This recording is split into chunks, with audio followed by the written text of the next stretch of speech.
Hello everyone मु सत्य स्वागत करुच्ची मोर यूट्यूब चैनल सत्य मोटिवेशन में। तो मुझे पहुंची जाइए ब्रह्मेश्वर टेम्पल जोटा कि टंकपाणी रोड रे अवस्थित।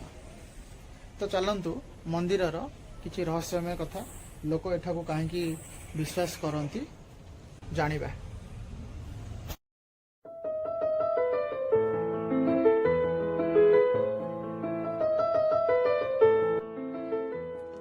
एही मंदिरटी कल्पना छक ठारू 2.5 किलोमीटर आउ मास्टर कैंटीन रेलवे स्टेशन ठारू 6 किलोमीटर एवं एयरपोर्ट ठारू मात्र 7 किलोमीटर दूरतार अवस्थित।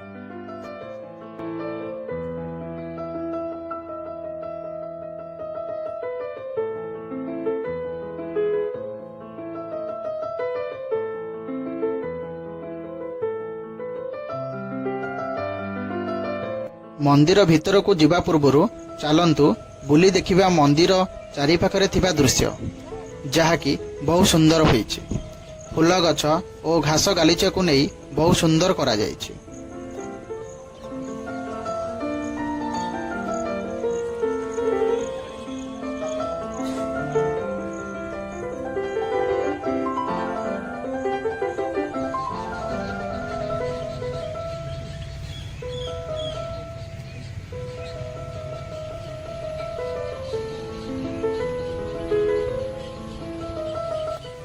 एही ब्रह्मेश्वर मंदिरटी भगवान शिव को पूजा करने उद्देश्य रे निर्माण करा जायछि।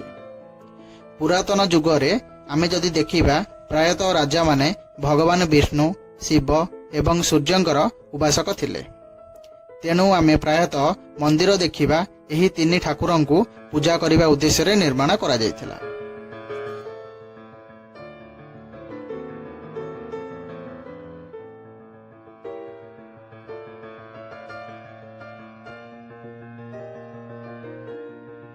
जेमिति आमे उदाहरण स्वरूप देखिबा कोणार्क रे थिबा सूर्य मंदिर, लिंगराज मंदिर, मुक्तेश्वर मंदिर एही सबु मंदिर रे प्रायतः सूर्य किंबा शिव भगवानक पूजा उद्देश्य रे निर्माण करा जाई अछि। एही मंदिरटी सोमवंशी राजा उदित केसरी मां कुलावती देवी द्वारा 11 रु 12 सेंचुरी एडी मध्य रे निर्माण करा जाईथिला।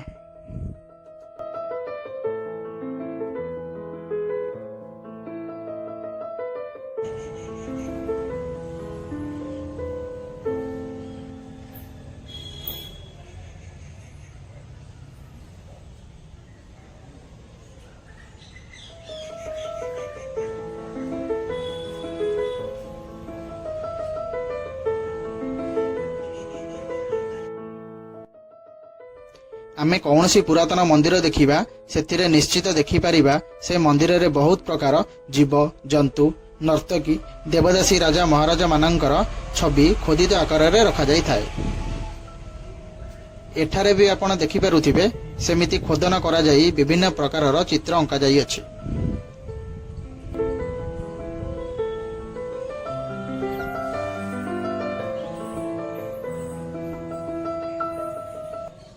आउ एइटी देखंतु आम जगतर नाथ जगन्नाथ आउ बलभद्र एवं सुभद्रा एठी पूजा पाउछंती।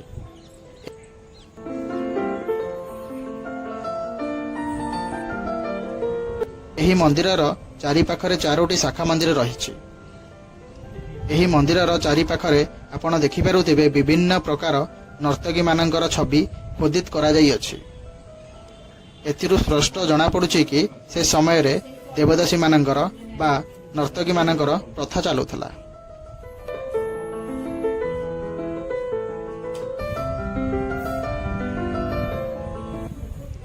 ए हेउछि मझिरे थिबा मुख्य मंदिर अबा विमान जहार उच्चता 62 फुट रहिछि।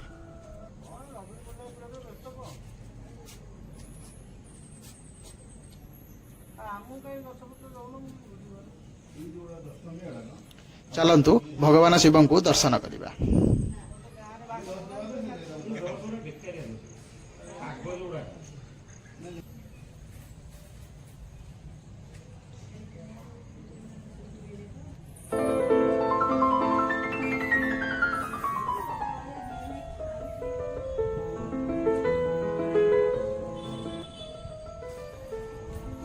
आपण जदि एही चैनल ले नुआ ଏହି ମନ୍ଦିର ବିଷୟରେ ବହୁ କିଛି ଜାଣିବାକୁ ଚାହୁଁଛନ୍ତି ତେବେ ଚ୍ୟାନେଲକୁ ସବସ୍କ୍ରାଇବ୍ କରନ୍ତୁ, ଲାଇକ୍ କରନ୍ତୁ, ସେୟାର କରନ୍ତୁ।